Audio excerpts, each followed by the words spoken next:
nhớ rồng ý trồng nè gì cứ tiếng đằng trà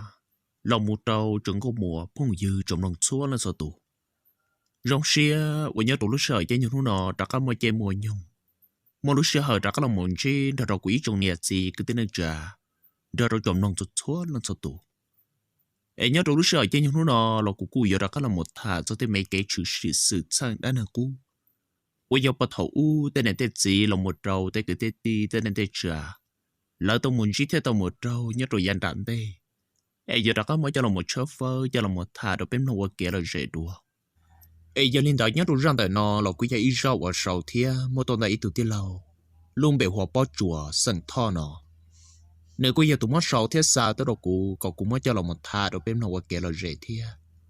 ấy quả thế giờ xe hay để ít trồng nè gì cái tiếng nước trà rồi ít trồng nông số số là số tụ nên sau đó do càng lúc sau hở thì lúc sau để là một sọ can cho cụ cầm lòng nhớ rồi ra nó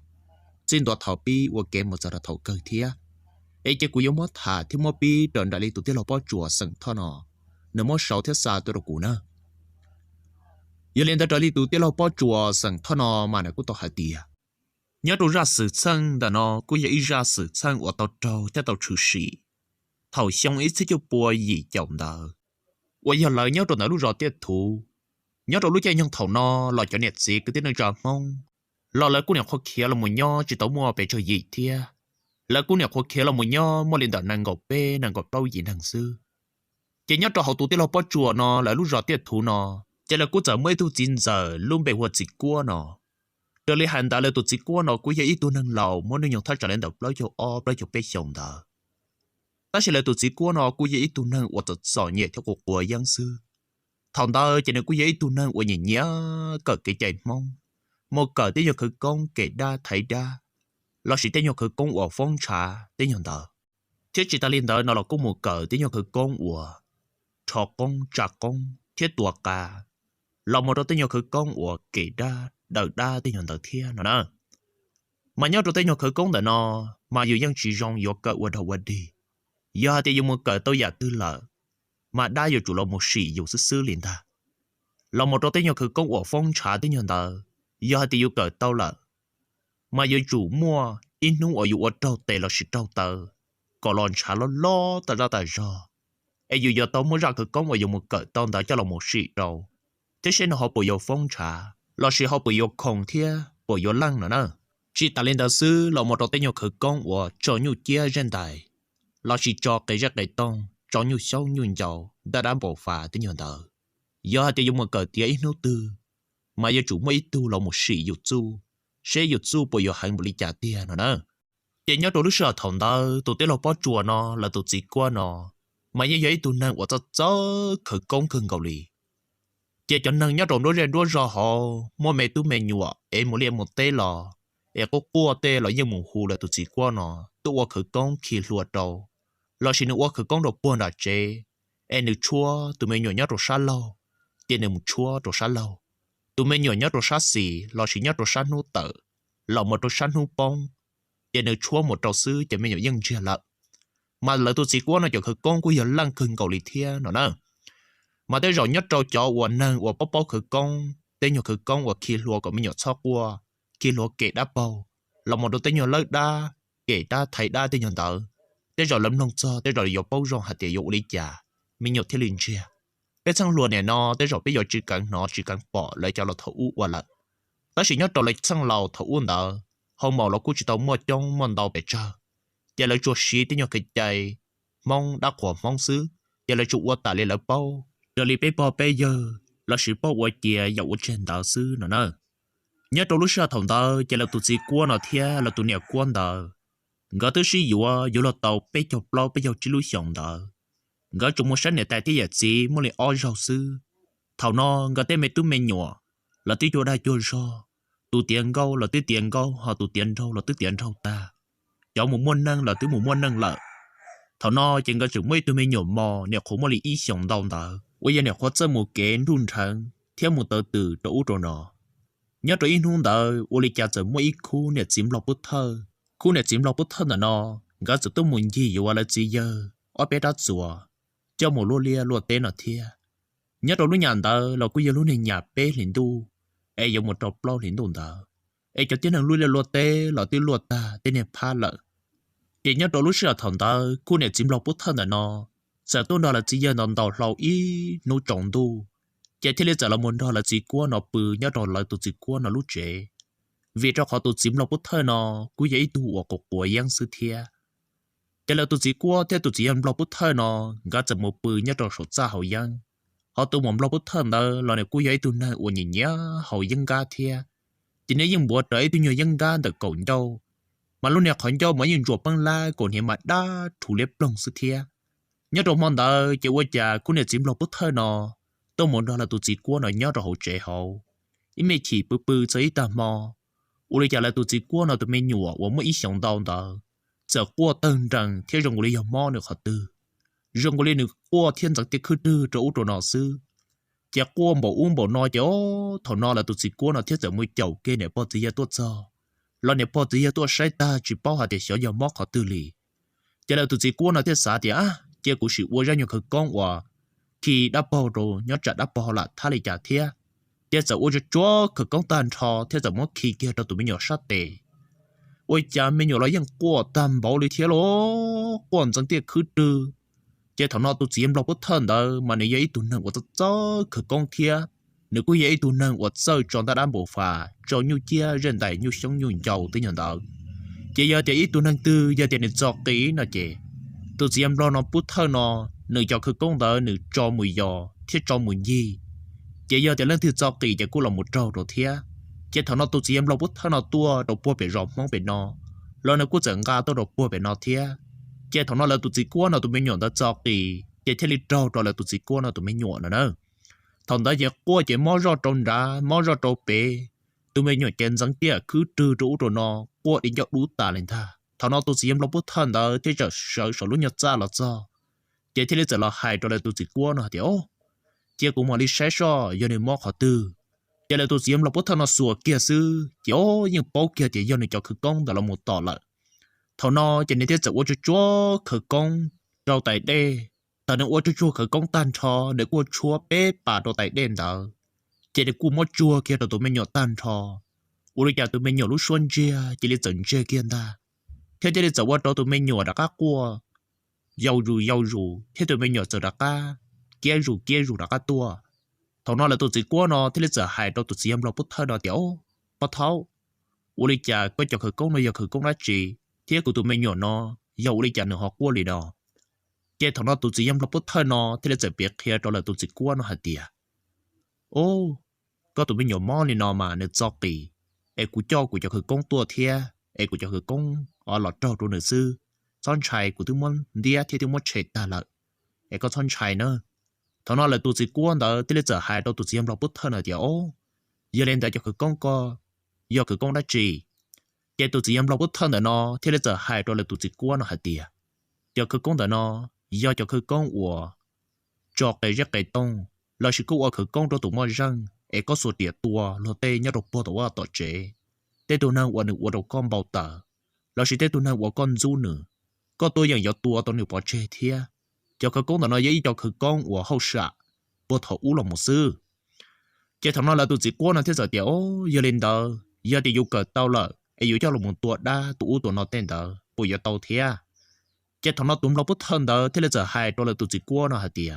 cho cơ công đó nó bút thầu hậu sợ sĩ cho là một tuổi đa theo hậu sợ sĩ cho là một tiệt đa sư giờ thì có cỡ tao là cú dễ khỏi rong được có thế cái thằng nó là tụi chị qua nó thế giờ thì ô giờ lên đó bằng cú nhẹ cỡ cứ con cơn gạo lì cứ con cả bùa trả bùa dạ cú chơi ta thế ta chỉ bỏ ta của những sĩ cơ du lì cho của tụi mình nhỏ những chỉ rong lì我家个老母我可工作做单超，个么做到在练的背吧，哎个做个照顾都没鸟事，我到那路上去就拎这个了，这里我到工厂个就个讲到更高哩，哎个不敢开古贴，到那都只样老不疼的呢，这里这还到了都只过那条刀个，但是就去讲的呢嘛，个么个跌了做，mà tôi giờ chủ tàu cho lòng một sĩ đâu có ý tuần này của lú lú nhau trong hậu chế, ý giờ có chỉ sĩ đâu có bao nhiêu chỉ có sĩ đâu có ý thủ tu giờ hạt có chỉ sĩ đâu có ý thủ tu chỉ có giờ chủ tàu sĩ đâu có nè thế có gì giờ có chỉ sĩ đâu có nè thế có gì chỉ giờ tàu sĩ đâu có giờ cười chọc tin nữa chỉ thằng nó là tôi chỉ qua nó thế giờ thì giờ lên đời chỉ cũng chỉ xa thế cho xe bỏ họ bỏ dục họ cái lý giả thế cho nên thế giờ xa ở bên nu chỉ thế giờ thì có nhẹ lắm của họ nhà tôi chỉ em lo bất thân để cho cái con cơ lý thế chỉ cũng một cỡ là cho ấy chỉ cũng một cỡ thế xe lừa nu họ bỏ dục ba tàu rồi luôn nơi một đời là tận đây thế thằng nó chỉ là tôi chỉ qua trở nên đó là tôi nè qua đó sẽ thả ta chỉ thế chẳng ngay cho nhẹ một đầu tôi chỉ em lo bất thân đó ấy thì muốn đi tôi chỉ em lo bất thân ở cọc kia đó là tôi chỉ qua đó tao cá vào thằng một cỡ tàu bê lúc liền một cỡ ta cho cái con đó là một giờ chỉ tôi chỉ qua nó thì giờ xa thì chỉ giống một sự đâuอยู่cho cái cho ti lò nhua nhua thia để đạiอยู่lúc xe luôn rử giống một sự đâuอยู่tụi mày tu mày nhua là cô giờ để đạiอยู่lúc xe luôn rử theo lúc lu lì giống một sự đâuอยู่tụi bọn nè là cô giờ tiệt thức chơi lúc lu cần cầu lì thia ai yếu sự đâu nè thiết gì là nè thiết gìอยู่tàuอยู่lòอยู่จะอยู่ห้องมั่วก้าbằng sự tôiอยู่nè thiếtอยู่gì chỉ chiều lên nó cô chỉ xe mỗi cho một sự đâu đa đâu đâu trò là chỉ trong một đầu tiên chia của non gai nhộng thế nhộng đó vấn đề thế sẽ học bổ yếu lăng đi trả thia chỉ thằng nó là tụi chỉ qua nó thế là giờ xa lên đó chỉ đến thế là chấm ba nếu dùng một giờ hay dùng bổ tỷ trong công mà nó nhớ trong lúc trong công mà đó mà nhưng mà ít khu này chỉ bị như vậy mà nhưng hẳn hẳn thế chỉ chạy cơn cầu lì giờ thì dùng một tiếng cái nó thêm một ô chữ cú nhẹ im chỉ sư thì nếu giờ là một hệ thế giờ là một quân đó vì vượt đủ trong nó thiên ta nữa giờ là tụi chỉ qua nó thế giờ xa tao lúc chữ gì nó chỉ nên thế dần đi tới khỏi nhiều số thế thế là整个tới đó nhiều phỏng mong mà lên được trâu đòn chim phao tới nhiều đó thế cho nên thế là giờ tận đó là lúc rót tiệt thun đó tôi mù thằng đó cho nên giờ tận tôi cho nó buồn là cái rồi là nó chỉ là giống mấy tôi chín giờ lúc mấy vợ trắng nó thế chỉ là tôi chín giờ trắng đó thế là giờ hai đó là tôi chỉ qua đó nó thế cứ qua có gì tôi muốn nói gì bây giờ có hôm ba tôi ý nhận ra thế hôm ba bỏ tới gì có gì tôi muốn nói gì thằng nó chỉ là tôi chỉ qua nó thế giờ hai đó là tôi chỉ trắng đó hả tiệt đi trắng ư cô ấy cũng muốn giờ hay dùng đồ bó thì trong cô mà thì thay cho lên đời ít mỏ tới hiện tại cũng muốn đi ra cá lò chỉ thằng nó lại tụi chỉ chẳng đỡ thế là giờ hay cho là tụi chỉ qua nó thì có một đồ bó tí nó chỉ tỏ cụ thể cũng nó có một để nhớ rồi xong ta nó bé muốn giờ hay dùng đồ bó tí để cũng một bỏ ít lúc khẩn lòng chỉ nhớ rồi thay kinh đời giờ bé giờ ra cá là một chế là cũng bỏ lúc khẩn lòng mà đu thế chỉ muốn lòng trong cơ lì để cũngยังcú sửa cơ lì theo ta chỉ không một lì ấy có một thế nó chỉ tỏ cuối mà đi mồ thằng nó giờ là tôi chỉ qua thế giờ hai đó là tôi chỉ chẳng được nó hạt tiền giờ tiền mù chỉ mù sẽ là mà cho khó hạt tiền cuối lần thứ thế chỉ cũng chỉ chỗ tôi luôn thế ấy có một là cũng một thế em muốn bắt chỗ tôi mù chỉ整个một đâu chỉ một chỗ tròn tới không nhiều chú mà thay cho lên đó ở luôn đó chỉ整cái luôn như nó to thế giờ chỉ ít trách tiền đó lại đùa thế giờ cứ ít đâu phòng mong thế chỉ có thế giờ tôi mù nữa thằng đó chỉ có giờ tôi muốn đó lúc rõ tiệt thun đó tôi muốn đó và lúc trong cô mà muốn đó lúc cậu rõ tiệt thun đó cho sáng trâu chỉ mà lít ta khỏi nhận được bó thì mà muốn thay đổi đó số mong tới kể giờ lúc bé số mong kể mà tới lên một số cái đồ bó thì lúc ở trong cô mà thì chỉ thằng đó một số kia đồ bó thì trong cô mà thì chỉ tiêu mà lên được lâu mong đó chỉ lúc cái nó một đồ bó về trong chỉ tiêu cả tuần chỉ đồ chấn tu tuần đã hạ ta cho sát tỷ là trên cái giờ muốn rồi ý bây giờ thì là tụi chỉ qua thế giờ hai rồi là tụi chỉ chăng là thì chỉ tí chăng nên nó tôi cho trong này nó sợ chăng nó nó là chỉ chỗ dọc không nó cho cực phọ mùi giò thế xe mà nó học tua và tôi nào tôi không đi trả thế mà đó là tụi chỉ có nó những xã sĩ nhớ trong mà nó vấn đề nó anh có một đi làm một chế sẽ bây giờ lăng đi trả thế nó thì nhớ trong lúc sợ thằng đó chỉ là tụi chỉ qua nó hai lần ta đó là tụi chỉ chăng chỉ là tụi chỉ chăng thì sẽ u linh đó là mà u linh đó chia qua lúc mùi giỏi mấy bây từ số là cho này giờ là đầu tờ thế tôi lấy đã chỉ nó là cho là một lọ để cho là một bao một vấn đề thế trên cái giờ ship file là mỗi nhiều pa là chỉ là tụi chỉ chăng giờ một đồ sát đó hay là tụi chỉ qua giờ một đồ sát đó nó trên cái là giờ mùi giỏi mấy bây giờ chỉ có một tua tàu nà tàu nông lô tàu bù đậu tàu nông tàu tới hiện tại mới bếp lót thủ thế là cho chỉ là tụi chỉ qua thì怎么ở tụi nhân nông tàu đó ta chỉ怎么cho đồng đó họ ít tụi nhân nành chúa ít tụi không tự bé tụi nạt sang đó là một ít tụi nành quan đó chứ怎么tụi nành quan thì cho là một plot đó họ chú sẽ chú phèn đó sẽ nữa họ bỏ là một ô phê bỏ là một ô lý trả đồng gạo nữa chỉ là tụi chỉ qua怎么tụi nành quan để bỏ thằng đó họ chú chỉ chú cũng hiền lâu đó chỉ thằng nó là tụi chỉ và chẳng là thiết giả hại đó là tụi chỉ qua này thì cứ qua giờ có món tụi nàng rồi có lỡ lý con xong lỡ lý con lúc trong nó bé tua món đòn đầu rầu là bé ô lý con mấy mệt chỉ bên chỉ sống ta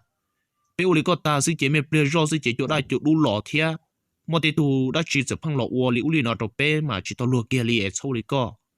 giờ là tu chỉ qua nó trở tiền nhà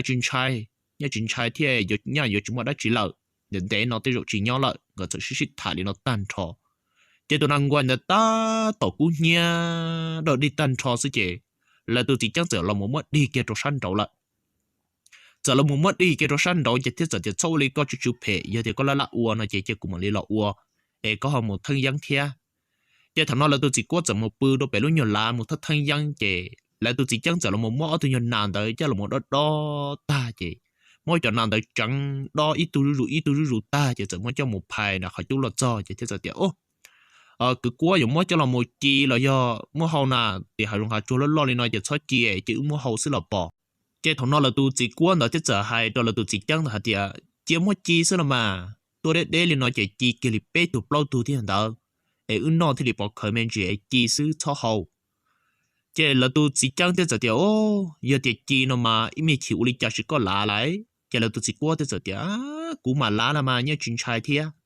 chế là tôi chỉ chẳng giờ một chế cho tới tôi nhớ bàn để yếu lo đi ý đa nó thay trả lên là ý mệt tự mình chuyện đó chế lúc nhỏ khỏi chú chẳng có những món trâu nó lon ra thua chế cho nhân trai chế nhưng chế lẽ vô nông đau hậu người ta mới cho tờ thâu cho chua cho nhân đó chế mỗi dân nhiều cho tờ lon của lý thông khu nó cho đó sáng nó chỉ có giờ mua kia tụ bàn để cho nó tuột khi đồ sát tì nó giờ xía cho nàng chúa nàng quay nàng trắng nàng không tự đợi li bếp lo tu cho sậu và tụi nhiều bàn đến ta mới cho chiến ta chiều li cha có giờ chết xía im mệt chỉ cho nàng được ta tổn đó trọt xì lúc xưa thằng đó chỉ tiêu ta trở lên để chua mồng đó lợn nữa người chẳng cho nàng tới li thì chỉ tiêu bà lên để chua mồng mà nó cổ mồng đó lợn chẳng có怎么cho nàng tới chỉ mẹ bia rau cho nàng tới ta tòn đó thật sự đó khỏi chú sư chỉ qua trà trần hỏi luôn nè xua trong cái nồng nồng nữa đó trần nồng theo nó bị tuôn ta trong cái giờ tiếng năng hoặc là lâu anh nồng anh chúng nó sát để cho là một thầy trong đời lúc hành trong đó anh nồng nói như con đó xé nó nữa chỉ qua chẳng nó nồng lên tới tiếp bia rau sư chỉ qua trà sự sự uống luôn nè xua trong cái phân uống cho nhau bao gen đó phân đó đi đờ nó bể trong bể lòng mộng chỉ là tôi chỉ qua nó thế giờ sợ trăng đã lúc nhỏ lá uống cái bự là tôi chỉ qua tôi thấy răng là chỉ giờ sợ trăng là chỉ thì là chỉ bao cái thì tụi nó thì giờ cũng là chỉ phía ngoài nó lần ta chỉ thằng nó chỉ là tôi chỉ trăng nó tôi chỉ tao bao hay chỉ là tôi chỉ qua nó chơi cho cái công đời thiên rồi nè chỉ qua chả là tôi chỉ trăng nó chả thì uli chả có sợ nè cái chỉ thấy răng tôi giờ nào tôi giờ sẽ là mà là tôi chỉ trăng tôi chỉ nó hoặc là tôi chỉ qua mà nó nữa nè我家tiếp了让到来到自过就大家冇背到後聽人又學聽過你惡俾電到這俾書我家就是nó đang luôn là xua mà cứ mong過你tuổi tuổi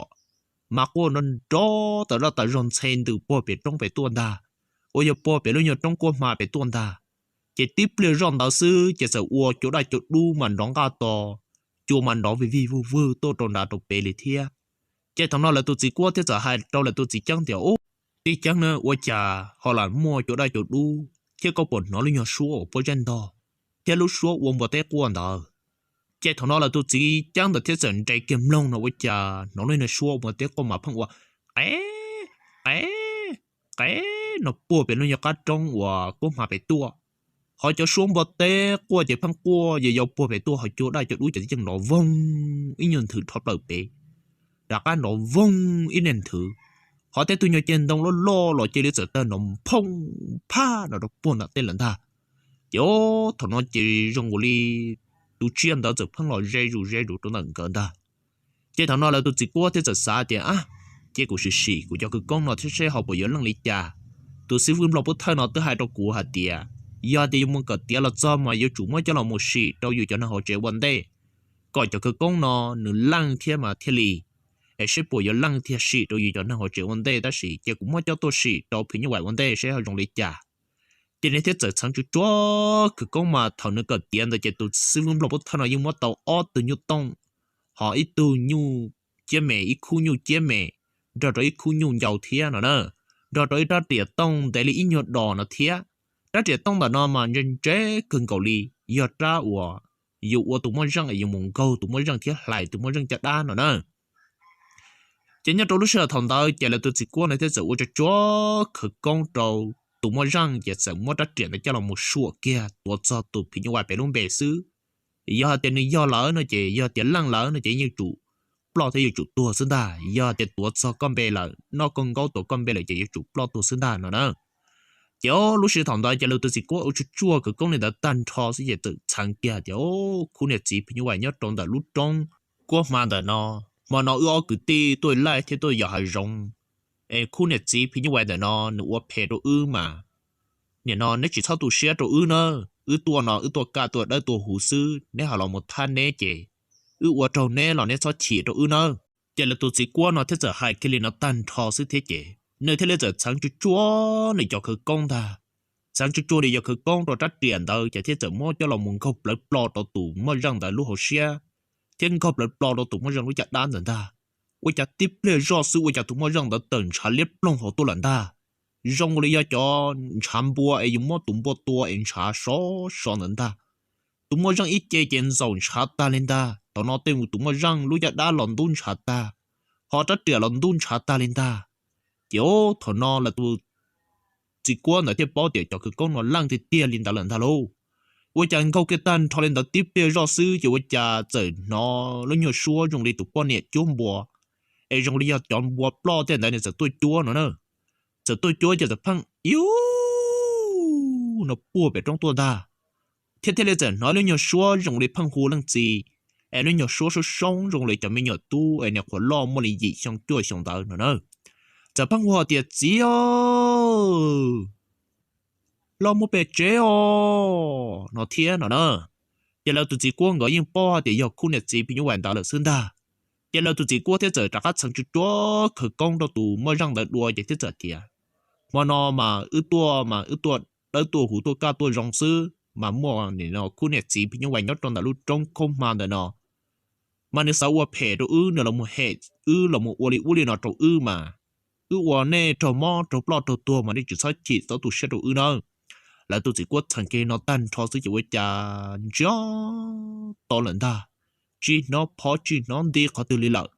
giờ là tụ chỉ quất ua khởi công quần câu tụ mà răng bỏ ta xuất thân đấy chỉ tương câu trâu tụ chỉ thứ tua lợi nữa chỉ là tụ chỉ quất hai lần ta sẽ chịu cha cho mong to mong đại chỉ là cú bự mong ta chỉ can đủ cún cho mong to chỉ ta kiến cũng một tua tới tụ phơi cầu lo cần cầu đi theo chỉ có cái tiền怎么落ta chỉ là tụ chỉ qua theo là tụ chỉ chẳng nó theo là怎ba đã cả là một chế